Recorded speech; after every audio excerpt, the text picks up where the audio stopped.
My name is Olivia Bennett, and if you had asked me a year ago whether I believed in forever, I would have smiled and said yes. Because of Ethan Cole.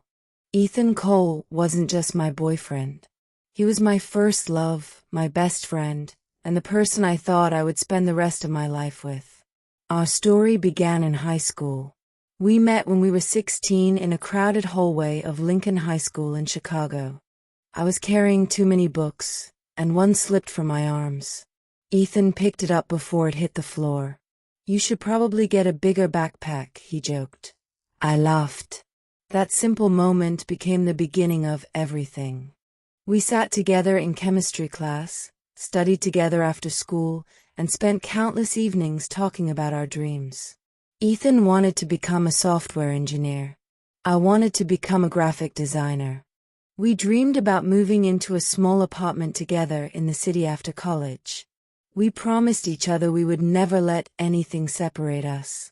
Back then, it felt impossible that we could ever fall apart. Years passed. We graduated high school, then college. Then we both found jobs in the city. Life wasn't perfect, but it was ours. We rented a small apartment downtown. Every morning we shared coffee before work. Every evening we watched movies on the couch. Whenever people asked how long we'd been together, Ethan would smile proudly. "Since high school." People would always say, "Wow, that's rare." And I would secretly feel lucky. I thought I had won the relationship lottery. I thought I knew him completely. I was wrong. The message arrived on a rainy Tuesday evening. I had just finished work and was curled up on the couch scrolling through my phone while Ethan was supposedly working late. A notification appeared. Unknown sender. At first I ignored it.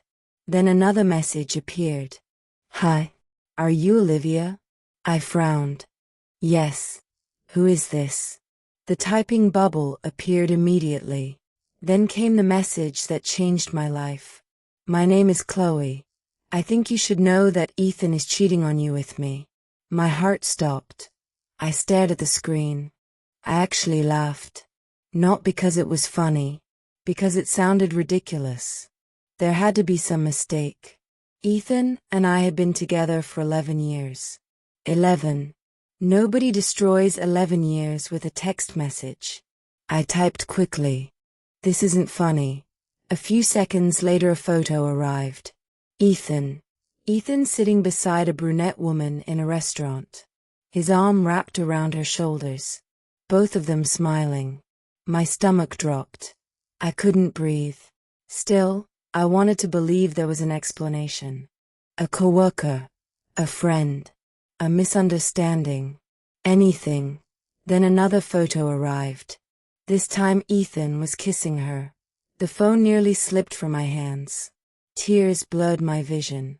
I felt like the floor beneath me had disappeared. I didn't know how long I sat there staring at those photos. Minutes. Hours. I couldn't tell. Finally, another message appeared. "I'm sorry. I didn't know about you until yesterday." I wiped my tears. Then I replied, "Tell me everything." 3 dots appeared. Then disappeared. Then appeared again. Finally Chloe called me.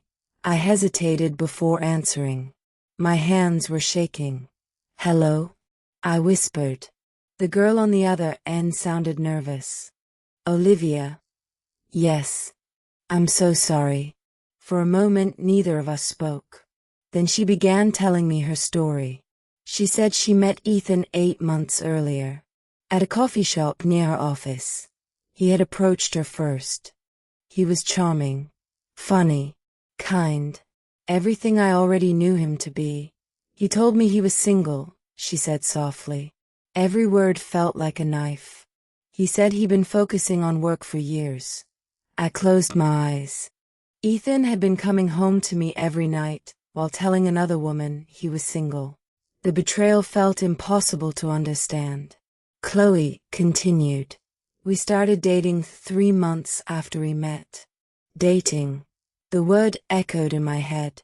While I was planning our future, he had been building another relationship. "How did you find out about me?" I asked. There was silence. Then she said, I saw your picture. My chest tightened. What picture? His phone wallpaper. I felt sick. He told me you were his cousin. The tears came faster. Ethan had looked at my face every day and lied. Not just to me, to her too. He had your photo as his wallpaper? Chloe asked quietly. Yes. Another painful silence followed. Finally she whispered. That's when I knew something was wrong. The next day she investigated. Social media. Old photos.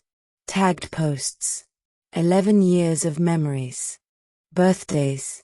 Vacations. Anniversaries. Pictures of Ethan and me together. Evidence that couldn't be explained away. When I confronted him, he admitted everything, she said. My heart shattered all over again. Not because I learned something new, but because hearing it made it real. Ethan had admitted it. There was no misunderstanding. No mistake. No explanation. Only betrayal. I thought you deserved to know, Chloe said. I wanted to hate her. I really did. But I couldn't. Because she sounded just as broken as I felt. She had been lied to too. We were both victims of the same man. That realization hurt more than I expected. After the call ended, I sat alone in the dark apartment. Every memory suddenly felt poisoned. The couch where we'd watched movies. The kitchen where we'd cooked dinner. The balcony where Ethan had once promised he would love me forever. Nothing felt real anymore. Around midnight, I heard the apartment door open. Ethan walked in. He looked tired. Normal.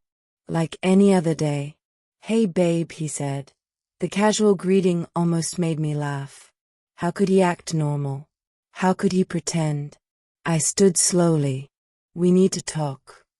His smile faded. What happened? I held up my phone.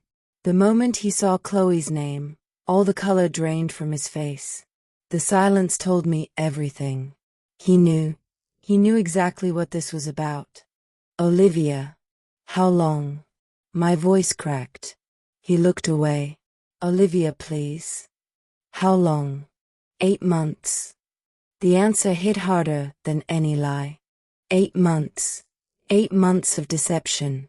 8 months of fake business trips. Late meetings. Work dinners. Excuses. 8 months.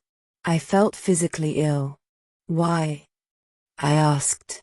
The question escaped before I could stop it. Ethan covered his face. I don't know. I laughed bitterly. You don't know? Tears rolled down my cheeks. I gave you 11 years. His eyes filled with tears too, but I couldn't feel sorry for him. Not anymore. I never stopped loving you, he said.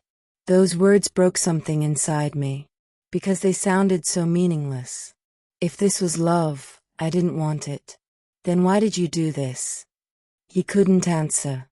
And maybe that was the worst part. There was no grand reason. No dramatic explanation. Just selfishness. The next few weeks were agony. Ethan begged. Apologized. Cried. Promised to change.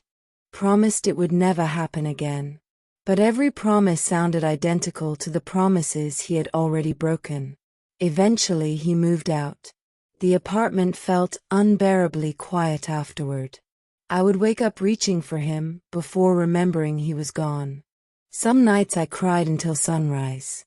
Other nights I stared at the ceiling wondering how 11 years could disappear so quickly. Friends told me I would heal. Family told me I deserved better. But heartbreak doesn't follow a schedule. Every day felt heavy. Every memory hurt. Then one evening, about 2 months later, I received another message from Chloe. How are you doing? I stared at it for a long time. Then I replied honestly. Not great.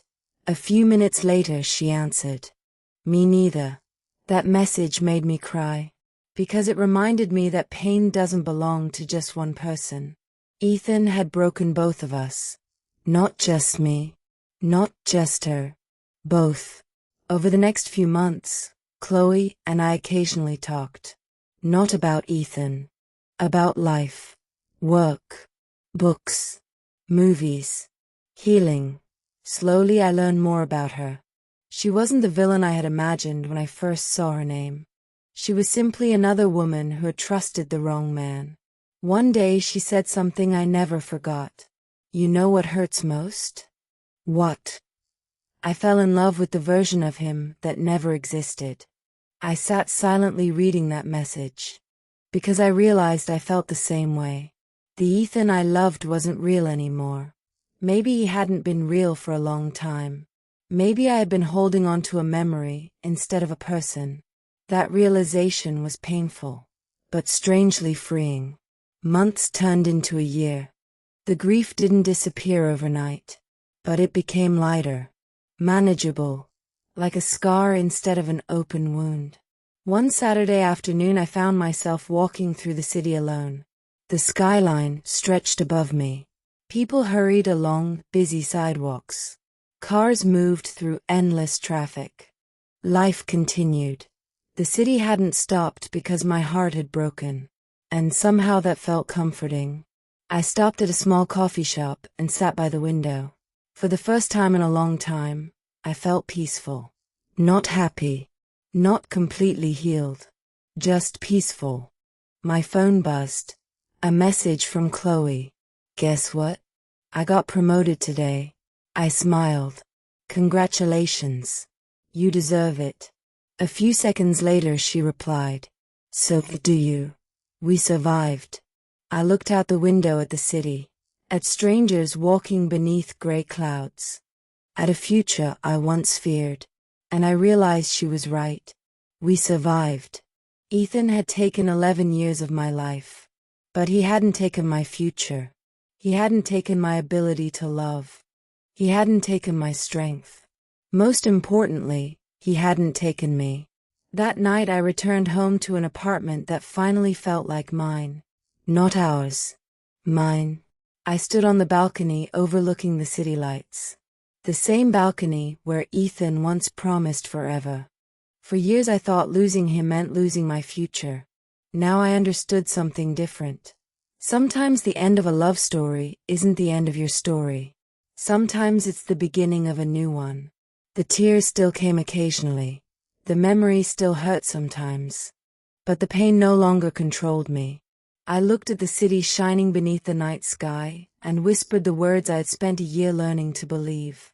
I'm going to be okay. And for the first time since the message arrived from a girl named Chloe, I truly meant it.